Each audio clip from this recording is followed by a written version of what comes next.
Hello, this is my tutoring video for Gen Chem 1. The topic we're going to be discussing is solubility. So a guiding question I want you to ask yourself throughout the course of this video is, how do I determine what's soluble and how do I determine what's not soluble? So briefly, solubility is determined by solubility rules, which it's important to note are hierarchical, which is why this is in a different color here. The hierarchy means that we have 6 solubility rules, as shown here, and rule 1 is more important than rule 2, which is more important than rule 3, and rule 4, and so forth and so forth. And what this means is that if I have contradictory information, which you'll see in an example here in a second, that's given between these solubility rules, it means that whatever contradictory information that's listed higher in the hierarchy of these solubility rules, again, the hierarchy is determined from 1 through 6, will take precedent and overrule whatever other contradictory information that's contradicting it that could be lower in the hierarchy.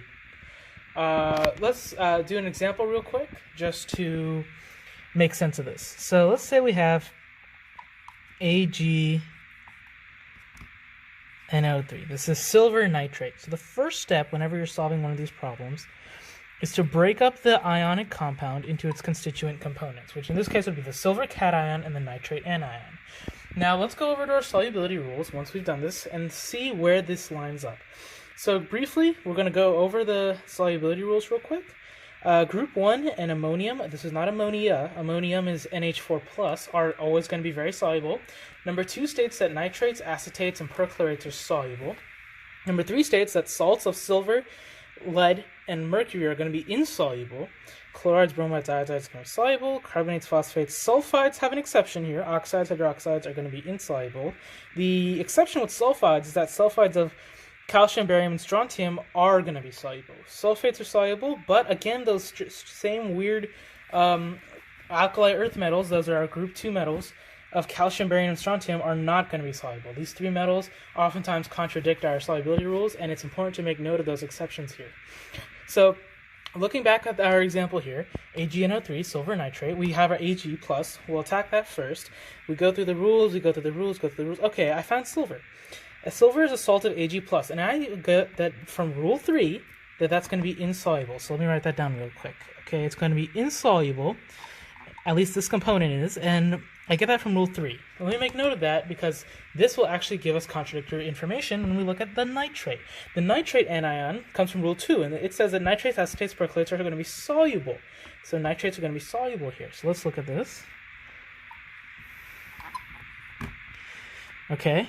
That comes from rule 2. So I'm getting contradictory information here. I'm getting from these solubility rules again that the silver is going to be insoluble, but that the nitrate is going to be soluble. This is where that hierarchical understanding is going to come into play here, because I get that it's insoluble from rule 3, but rule 2 states, which is higher, I mean, it's not greater than rule 3, so I understand how that might be confusing, but it's higher up than rule 3, because rule 1 is going to be the top, 2, 3, 4, and so forth. It says that it's going to be soluble. Therefore, AgNO3 is going to be soluble, which means it's going to break up into its ionic components when it's dissolved in an aqueous solvent like water. Now, let's look at another example. Let's say we have iron 3 hydroxide. So the chemical formula for this would be FeOH3. Let's look at the rules. I get nothing for iron from these rules. Okay, not to worry. I didn't get anything from iron. We're just going to leave that blank. What does hydroxide say? I'm going, and oh! Hydroxides are insoluble, and there's no exception to it other than these rules up here. Well, I already determined that there's no exception here. Iron gives no exception.